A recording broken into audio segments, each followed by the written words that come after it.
Hello guys, आज साइप्रसको पिया village भन्ने ठाउँमा र पनोरमा भन्ने आएको छु रिसोर्टमा भिलाजमा। अनि हेर्नु आजको मौसम एकदमै दामी रहेछ कि पुरै बादलले ढाकेको छ, सेम काठमाडौँ जस्तो र पहाडको टापुरामा छ। र आजको मौसम एकदमै यो रहेछ। यो चाहिँ भिला रहेछ, यो स्विमिङ पुल, अनि यो जागोजी रहेछ, अनि यो पनि स्विमिङ पुल हो। यहाँ वेडिङ सेरोमनीहरू पनि हुन्छ।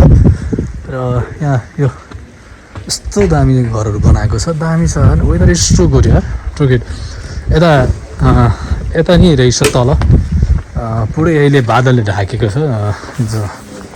जब यो बादल जब पानी पर्छ नि तब दामी देख्दो रहेछ कि यहाँ नि same condition is too good.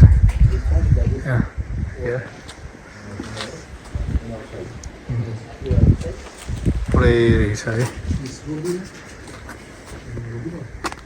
यो फ्लावरहरू छ, गार्डन छ होइन। त्यहाँ पुरै माउन्टेनको ठाकुरामा छ यो जाने बाटो। यो चाहिँ गर्ने